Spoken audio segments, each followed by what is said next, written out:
देवर भाभी की शादी।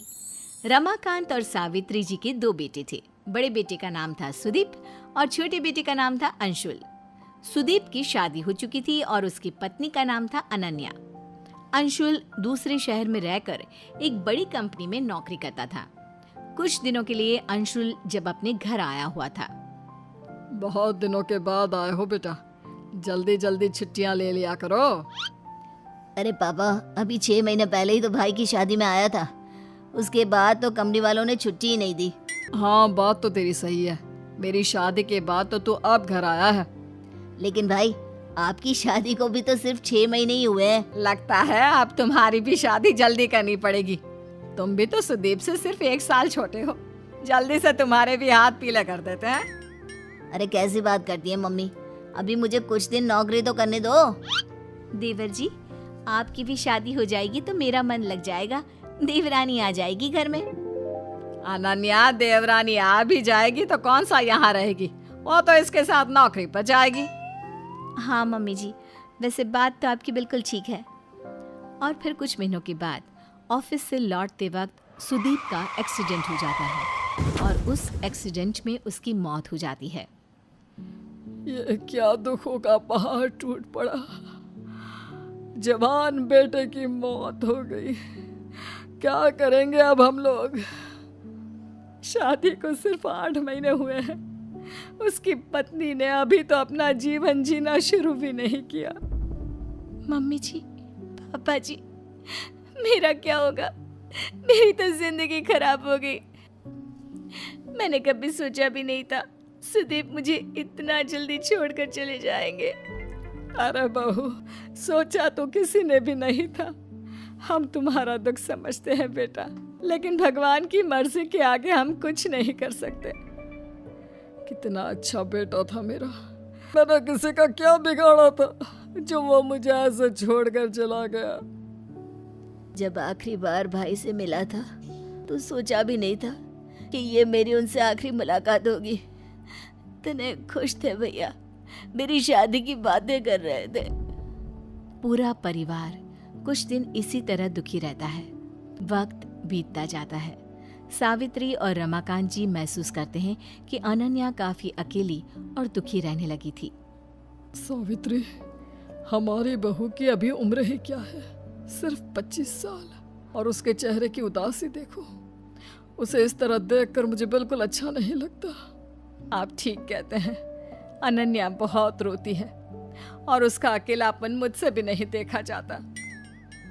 एक बात कहूँ सावित्री, क्या हमें अपनी बहू की दूसरी शादी करवा देनी चाहिए? अरे लेकिन समाज वाले क्या कहेंगे कि हम अपनी विधवा बहू की शादी करवा रहे हैं। अरे लेकिन उसकी उम्र तो देखो, सिर्फ 25 साल की है। पूरी जिंदगी कैसे कटेगी सावित्री, कैसे रहेगी वो? मैं सब समझती हूँ जी, लेकिन पहले हमें खुद अनन्या से बात करनी होगी कि वो इस बात के लिए तैयार है या नहीं। उसके बाद ही हम कुछ कर सकते हैं। मुझे तो लगता है कि हमें अंशुल से भी इस बारे में बातचीत करनी चाहिए। उसका क्या ख्याल है, जरा पता तो करें। सावित्री और रमाकांत अंशुल को अपने पास बुलाते हैं।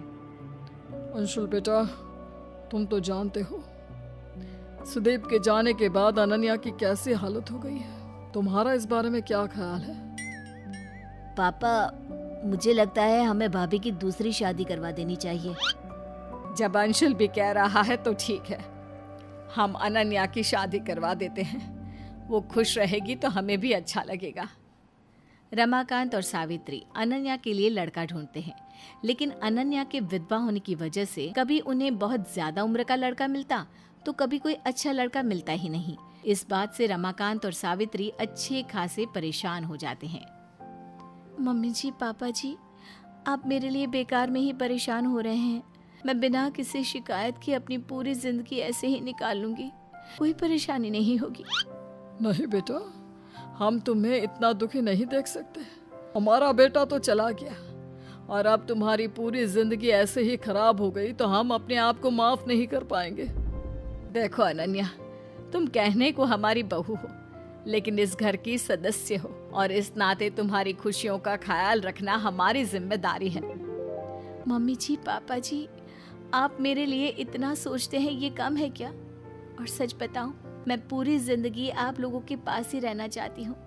वैसे भी आप जानते हैं मेरे माँ बाप इस दुनिया में है नहीं, मैं कहाँ जाऊंगी। बेटा इसीलिए तो हम तुम्हारी दूसरी शादी करवाना चाहते थे। हम चाहते थे कि तुम्हारा घर बस जाए और तुम अपने जीवन साथी के साथ खुश रहो। लेकिन आपने देखा ना पापा जी, कितनी कोशिश भी की मेरी शादी करवाने की। एक बार विधवा हो जाने के बाद कोई भी अच्छा लड़का एक लड़की को अपनाने के लिए तैयार नहीं होता। हम तुम्हारे लिए लड़का ढूंढने की कोशिश करते रहेंगे बेटा, कोई ना कोई मिल ही जाएगा। नहीं पापा जी, बहुत मुश्किल है, इतना आसान नहीं होता। आप हमारे समाज को जानते हैं, एक लड़की के विधवा हो जाने पर उससे दोबारा शादी करने को कोई तैयार नहीं होता। मैं जानती हूँ लोग मेरे बारे में क्या बात करते हैं। रिश्तेदार, अड़ोस पड़ोस के लोगों को बात करते हुए सुना है मैंने। सब कहते हैं कि 1 साल के अंदर ही मैं अपने पति को खा गई। मेरे आते ही आपके बेटे और मेरे पति की मौत हो गई। नहीं नहीं भाभी, ऐसा नहीं कहते। भैया की मौत में आपका कोई हाथ नहीं, ये तो सब भगवान की मर्जी है।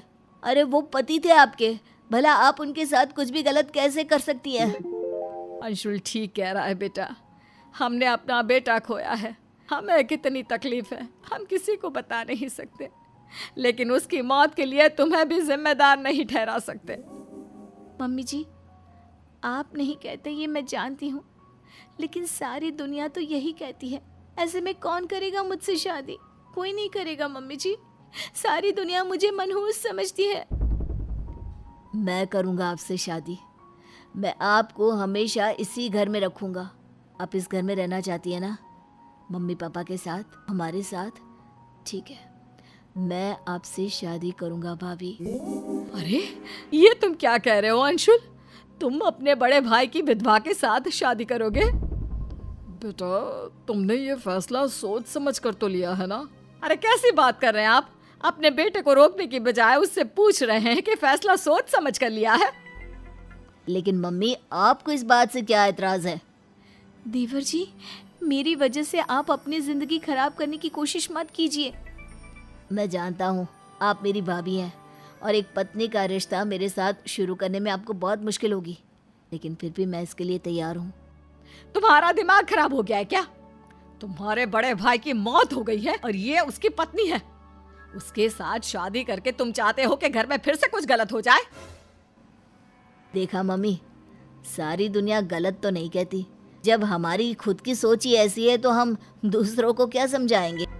सावित्री, अंशुल ठीक ही तो कह रहा है, हमें अनन्या जैसी बहू कहाँ मिलेगी? वो हमें समझती है, हम उसे समझते हैं, हमेशा हमारे साथ रहेगी अंशुल की पत्नी बनकर। मम्मी जी, आप परेशान मत हो, मैं ऐसा कोई काम नहीं करूंगी जिसकी वजह से आपको दुख हो। नहीं नहीं बेटा, मुझे माफ कर दो, मैंने ही कुछ गलत बोल दिया।